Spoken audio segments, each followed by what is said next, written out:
Welcome me, Cody Mumma, to the MMAOddsBreaker today. Getting ready to fight Jeremy Kimball coming up here on RFA 34. Pretty stacked card for RFA. They're doing a really good job as of late. First time I've had Cody on here. It kind of seems like the last couple of guys from RFA that I've interviewed have only had 1, 2, or maybe 3 interviews, total in their entire MMA career. You're 8-2.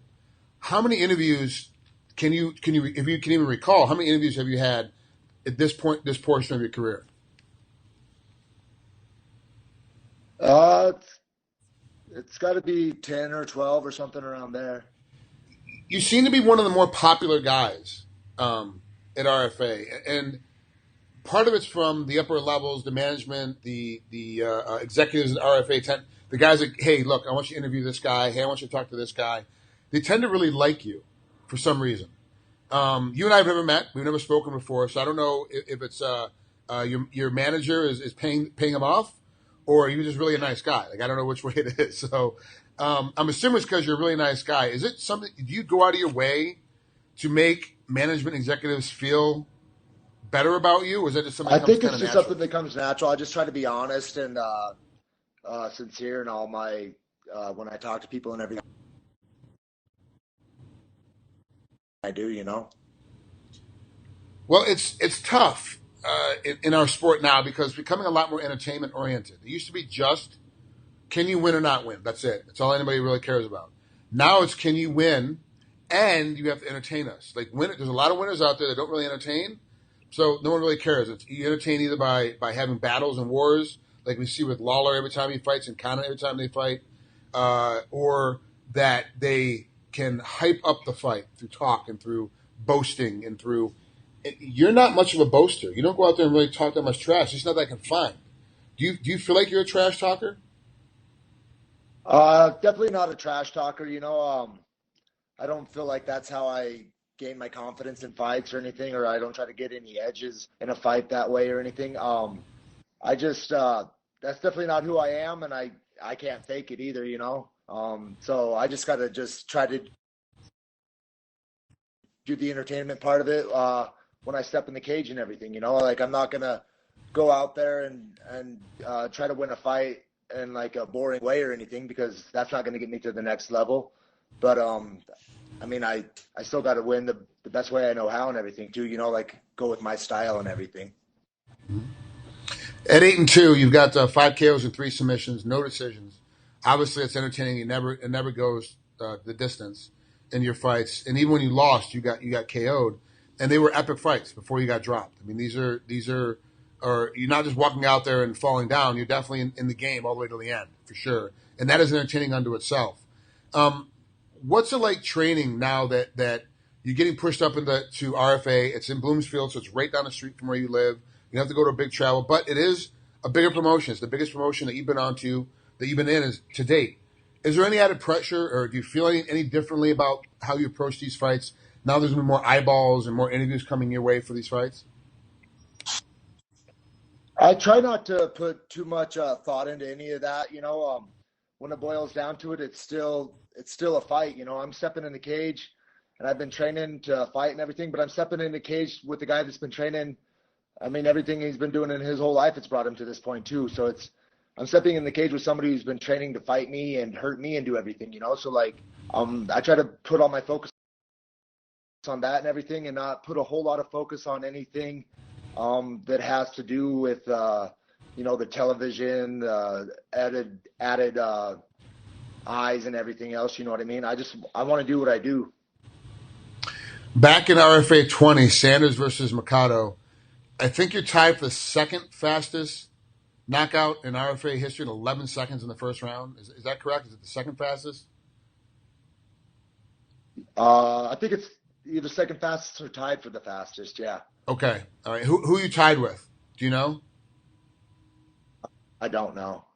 For some reason, I want to say, and forgive me, RFA, and forgive me, guys at home, I think it might be John Hackleman Jr. You might be tied with John Hackleman Jr. for the fastest knockout, because I know his knockout there was right around 10 or 11 seconds, right in that same space.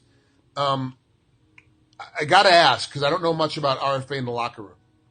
Was there a bonus for getting a knockout that fast and that exciting? I mean, basically there was 3 punches thrown and 2 of them were yours.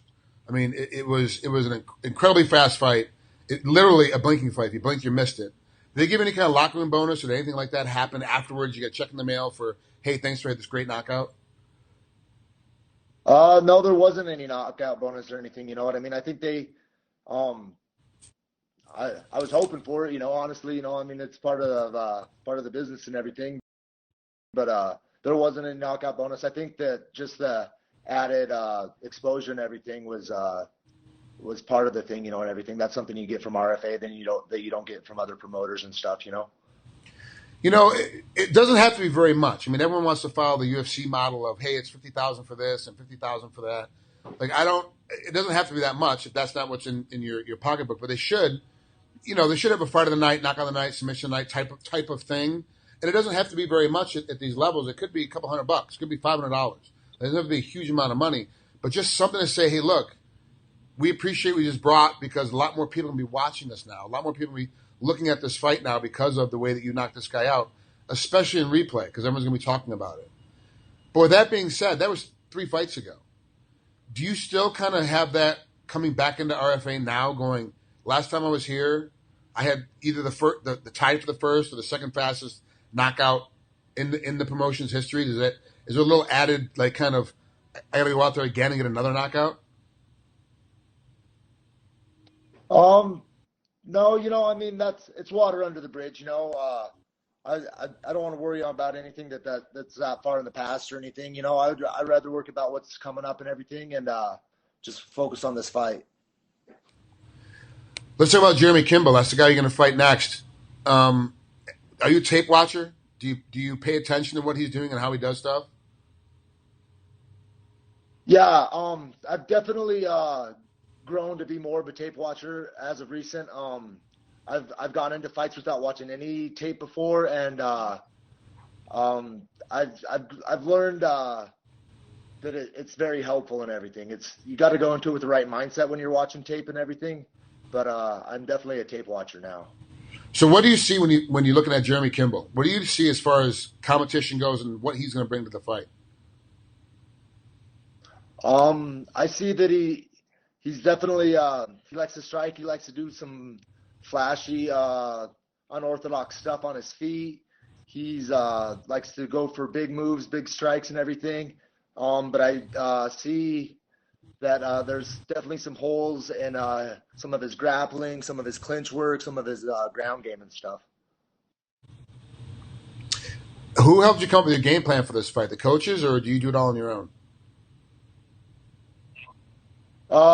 Combination coaches, me, one of my main sparring partners, Alonzo Garcia. We do a lot of work together and everything. We break it down a lot. So.